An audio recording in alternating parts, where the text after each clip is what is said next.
All right, we're going to give a formal name to something that we've been doing a lot this semester. So if I would say to you, find a tangent line, what two things do you need to do that? Point and a slope, right. All right, the formal process, that is called linearization, okay? It's the same thing as finding a tangent line. It's just a formal word for it, and so we're going to name it what it is, okay? Linearization. It's AKA finding a tangent line. Okay, if tangent lines need points and slopes, it's just that we're going to do something else with the tangent line now. It's like, oh, well, we learned that. Now we can do more with it. Oh, we learned a chain rule. Now we can actually do this. That's why we're revisiting this. Leibniz also has his own little tangent line thing. We'll talk about that. His were called differentials, and then we'll see how we use both of those to over and underestimate. So this comes in handy. It really revolutionized how people looked at math. I mean, calculus, it was just a rebirth. Math had stayed the same from the time of Archimedes all the way until Newton and Leibniz. There had been no major aha moments in math through that whole time. They just kind of kept passing on what they knew, but no major inroads or discoveries until we got to these two guys. Okay, and so it was just sort of that aha moment that we got there. It just improved the accuracy. Like the Greeks, they had the idea of pi. They had the idea of formulas like pi r squared and stuff, but they couldn't prove any of it. And it wasn't until Newton and Leibniz came up with calculus that we could actually prove the things that the geometers thought they knew. All right, so here we go. What Newton would do is he would say, okay, given a random function, I can get really, really close. Okay, well, here, let me start back up. What's the most important spot of that function right there?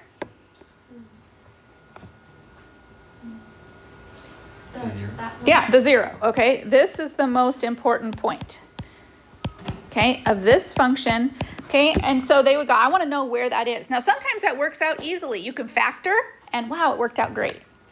Or you could do the quadratic formula and find it, and wow, that worked out great too. And they all could do that.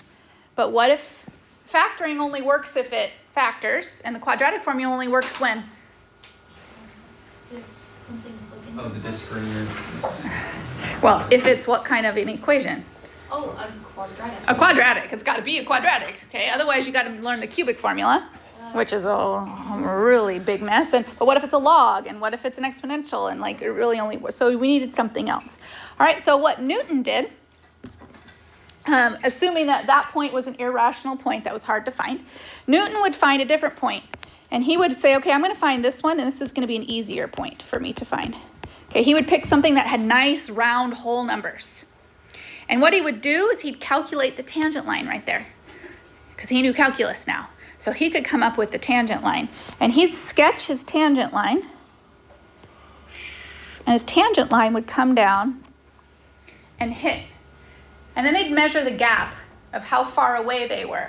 Bam, bummer, we're off by a little bit. That tangent line right here didn't hit exactly where I wanted it to do. So then they'd slide that point down a little bit. Okay, well, let me go straight up from there and let me find a new point. And I can find the tangent line on that. And let me find the tangent line. Boom. And then, rats. I'm close, but I'm not super close. And so then they would repeat it again, and they'd go straight up from that. And they'd find calculate the tangent line, and then they'd do it again until they got reasonably close to what that was doing.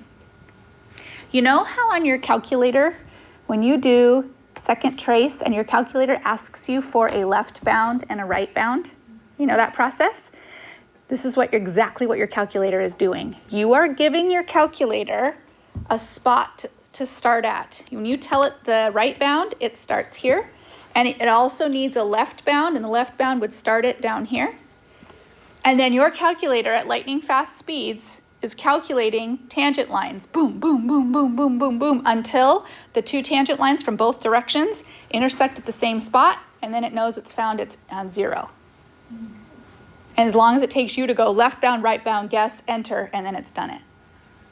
That's what it's doing that fast for you, okay? Newton was doing that by hand. He was calculating all of the approaches from the right, and he was calculating all the approaches from the left, and then eventually those two things would intersect each other, and then you would know that you would have your target, or the actual important point of the 0. That is what linearization is good for, what Newton used it for. I don't ever get to make you do that by hand.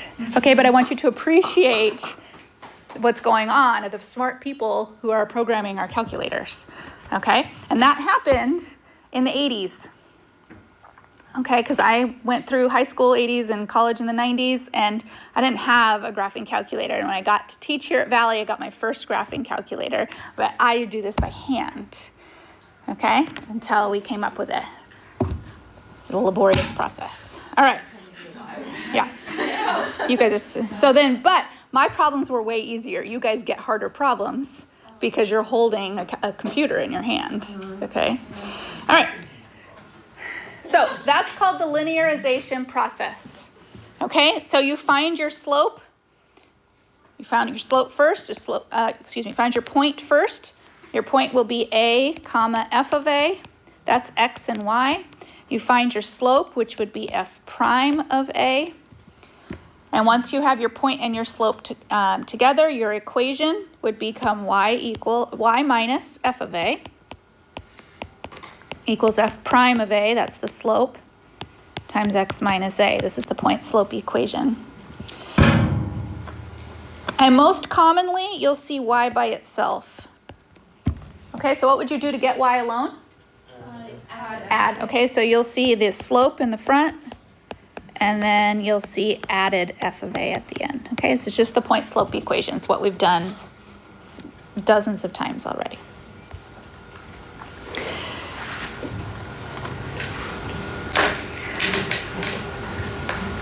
All right, the other thing that tangent lines do is measure that gap distance here. Okay, see the gap distance like this? Okay, on either side I can go and measure that gap distance. All right, that gap distance between the curve and the tangent line is affected by the concavity of the curve. Hey, what kind of concavity does this picture happen to have? Concave up. And because it's concave up, the tangent line will always be underneath it. It'll always skim off on the bottom part. So this is a concave up. Whoops, I can't spell. And the tangent line will always be below. And instead of using words like below, we say under approximate. The tangent line will under approximate or underestimate because it was concave up. The opposite is true. If you're dealing with a curve that's concave down, then the tangent line will always overestimate and skim off the top. Let me show you a picture of that. I've got that 2 slides from here. Okay, so let's just go down slide 7. The concavity of f of x will determine whether or not the L of x, okay, L of x is what they used for linearization. So the concavity determines whether or not the linearization will be too big or too small. In other words, if your guess will be too high or too low. It's always based on the concavity. So this is another reason we check the second concavity, a second derivative. We check the second derivative to tell whether something is a max or a min. We also check the second derivative to know if our linearization is going to be always bounded underneath, always be below, or whether it would be always above. Okay, here's a picture. Okay, so kind of shade in like a little bit of the gaps here. All right, that is a concave down section. And so the red tangent line is always above it, always higher than it, always overestimating. So this is an overestimate or an over approximate because the curve is concave down. But then at that point of inflection, it changes. And now you have that gap or curve here. Okay, that gap growing this way. And now we have an underestimate on my linearization because I have a curve that's concave up. So this becomes part of your justification, part of your answers. They'll say, you know, find your answer, and then they'll say, will your answer be an underestimate or an overestimate of the actual answer? And then you'll reference the second derivative to know if it's going to be an over or under estimate of the approximation. So we're going to practice that. Okay. Given a quartic function, find f of negative 0.9 without a calculator. Okay? Without using your calculator. All right. So Newton would say, forget that. I don't want negative 0.9. That's too hard. Newton would pick a closer number. Okay? What would he pick? -1. For sure. Okay? And then Newton would say, okay, I'm going to find a tangent line at -1 instead. All right? So you're going to switch gears and you're going to go with something that's easier. So that's step one. Choose an easier starting value.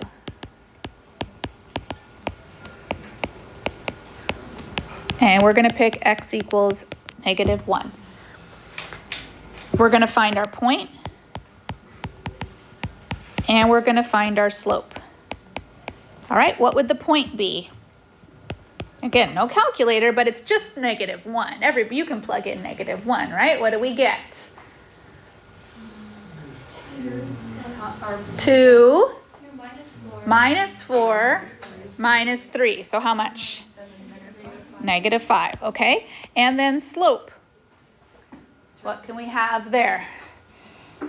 All right, so slope would be 8x cubed plus 4. And we're putting in -1 into that. So 8 times -1 cubed plus 4. So what will that turn out to be? -4. -8 plus 4 is -4. Okay, so we have a point and a slope. So my linearization, or my tangent line, would be y plus 5 equals -4 times x plus 1.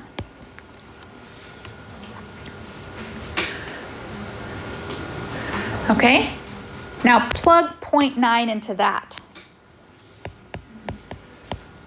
Plug x equals -0.9 into the linearization instead, because that's easier. Why is the linearization easier? What doesn't it have that the first equation did? Doesn't have a square, doesn't have a power, it's just a linear number. So I'm going to plug in -0.9, so I'm going to get y plus 5. Actually, I'm going to move the plus 5 to the other side. Is that okay? If I do that, I'm going to put my plus 5 over here. All right, so y equals -4 times -0.9 plus 1. All right, now that's easy math. It should be. What's -0.9 plus 1? I believe it should be positive 0.1 plus 5. And that's easy math. Yeah. Is it -5? Because it was +5 on the outside. Oh, yeah. I moved it and I forgot to change the sign. Thanks, Chloe. Okay. All right, so what's 4? -4 times 0.1. -0.4 minus 5. What do we get? -5.4. Okay, now I dare you. Get out your calculator and now plug in -0.9 to the original equation and tell me how close Newton was.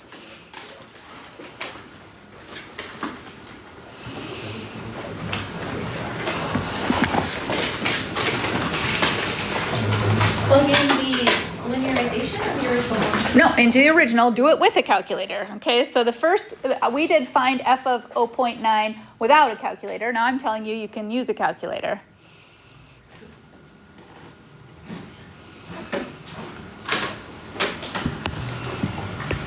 What is it?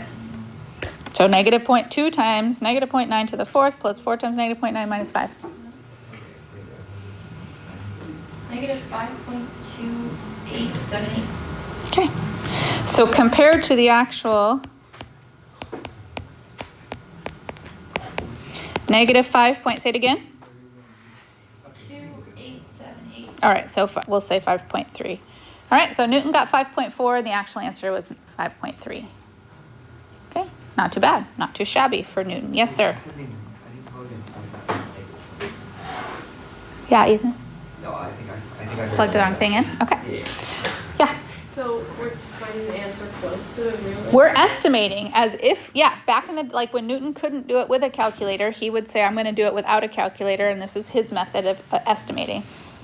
I mean, he could have done the math without a calculator by taking negative 0.9 and doing it to the fourth power and multiplying and multiplying and multiplying, but his argument was that it's faster.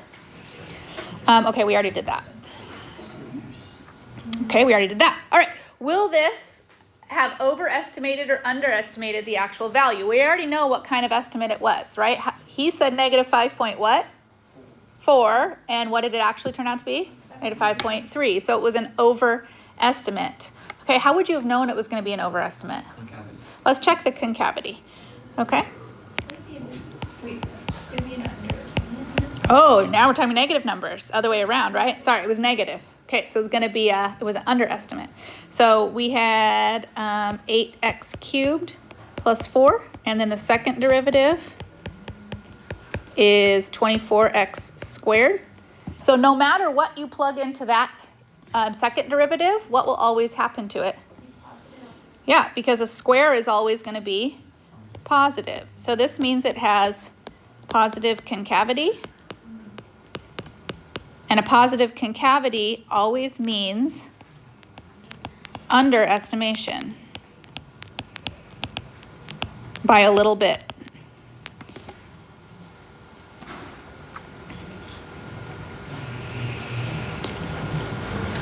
All right, and we already checked it with our calculators. Our calculators said negative, turned out to be negative 5.3. And we already answered that. Okay, I was going to have you do it with cosine also. That's the same idea. What would you pick that would be close to pi halves? Pi is really far away from pi halves. 3 pi fourths is too far away. Because you're doing it without a calculator. Pi halves?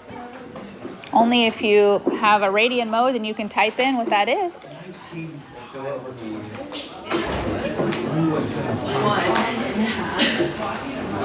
We're doing 1.57. Oh, sorry, 1.75, right? So pi halves would be what you, sorry, I asked the question in backwards. If we're trying to find 175, we'd pick pi halves because pi halves is the nicest closer number. Sorry, I asked my question in reverse. You're right. All right, so we can apply the same idea to evaluating trig functions. All right, so let's think about how Newton would approach this, right? So let's think about cosine of pi halves. All right, so even Newton, everybody knows that that's equal to 0. But what is the cosine of 1.75? All right, that's the question. Can we figure that out without using a calculator, right? Okay, so Newton would say, okay, well, I'm going to go with the one I know. I know cosine of pi halves. So the point that he'd work with would be pi halves and 0. The slope he would work with would be the derivative, the negative sign of pi halves, which works out to be negative 1. So then his line would be y minus 0, which we don't really need. So let's get rid of that. And then equals the slope of negative 1 times x minus pi halves. All right, and he'd say, okay, I'm going to use that instead, and I'll find, instead of plugging in 1.75 into cosine, like this, okay, I'm plugging 1.75, I'm going to plug 1.75 into that equation right there. So y would be equal to negative 1 times 1.75 minus pi halves. So that would be 1.75 minus 1.57. That's approximately what pi halves is. So the subtraction on that. And we get negative 0.18. If we compare that actually with our calculator in radian mode to the cosine of 1.75, we get negative 0.178. So only off by, 22 thousandths of a decimal point. So pretty good for little old Newton. All right, so how would Leibniz approach that? So let's just remember the difference in their notation. If Newton used f of x and Leibniz used y, and then Newton used f prime, and then remember that Leibniz used dy dx to denote his derivative. So what Leibniz called those pieces, he said dx and dy by themselves are called differentials. And two differentials together make a derivative. And so he said, well, I can move those around. I can cross multiply with them. I can, think of them as independent pieces, mostly using them for cross multiplication.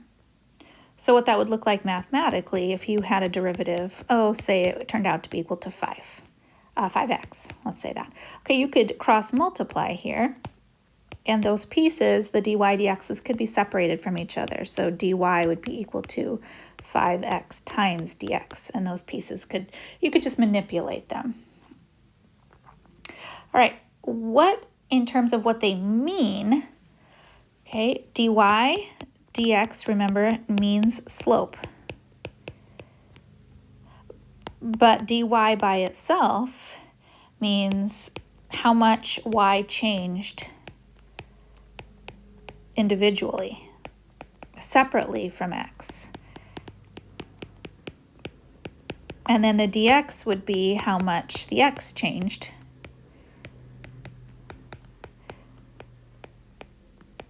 individually, again, from y. So the slope measures the change together. It's a ratio, rise over run. So it's the slope of the overall change. But you can separate and look at them in two individual ways. It's a lot like vectors, okay? And you know how in vectors we separated the x stuff from the y stuff, so you could look at, well, if I change x, then what will y do? It's so much like that. Parametrics do the same thing, where you can look at an x variable separate from a y variable and just tweak one or the other and then see what kind of an impact it had on the other. So here's how this would look. Let's think about a circle.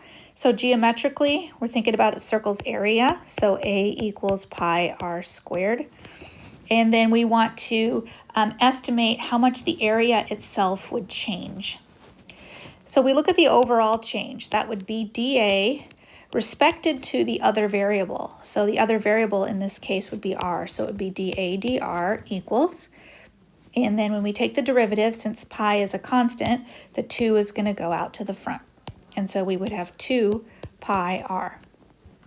We can cross multiply in this situation, put that over a 1, do a little fancy cross multiplying, and we get dA is equal to 2 pi r times dr. So how much A will change, the change in A, is equal to 2 pi r times the change in r. All right, and so the question is, use dA, which we have now, to estimate the increase in the circle's area if we go from 5 to 5.1. And so here's what this is going to look like. It'll be 2 pi. The radius is equal to 5, so 2 pi times 5. And then dr is how much the radius is changing. And so it's an increase of 0.1. So we multiply that by 0.1. It's not the whole 5.1, it's just the increase or just the change. So that works out to be 2 times 5 is 10 times pi. The fraction for 0.1 is 1/10. And so that simplifies to just be pi. So that means overall that if you change the radius of a circle by just 1/10, that the area will have a resulting change of pi, or 3.14. So let's kind of put that into context, right? R changes by 0.1 meters, but the area is going to change by 3.14 meters squared, right? I mean, you change the radius just a little bit. Everybody thinks, oh, 0.1, it doesn't hardly matter. But you end up changing it by over 3 units of a square meter. That's a big resulting change as those two things are connected to each other. Let's try another one. All right, so we're given an equation. We're given what x is, and then we're given how much we're going to change x by. And we're going to see how that impacts the equation. So we look at dy dx, which turns out to be 5x to the 4th plus 2. Okay, put a little 1 under that, do a little cross multiplying. So the dx ends up on this end when I cross multiply. Let me just clean that up. Okay, so there we go. So 5x to the 4th plus 2 in quantity, and then multiplied by dx. So what would dy turn out to be? So dy would be, x is currently 1, so that's 5 times 1 to the 4th plus 2. And then dx is 0.01. So that's 7 times the fraction 1/100th, or 7/100th. So in other words, what are how would you interpret that? So dx means change x by 0.01, and dy would be the result, the resulting change in y will be 7 times bigger, 0.07. Okay, if you change your x by a little bit, it's going to change the y by a lot more. Will this situation be an over or underestimation? Well, again, we just have to check the second derivative. We need to know about the concavity to know about whether it'll be an over or underestimate. So my second derivative is going to be 20x to the 3rd. And in this case, 20 times 1, so that's 20. That means this equation is, or this function is concave up because it has positive value. Concave up always means an underestimate in your differentials. Okay, sometimes it helps me to picture it. Concave up, and my tangent line will always underestimate. So this would be an under approximation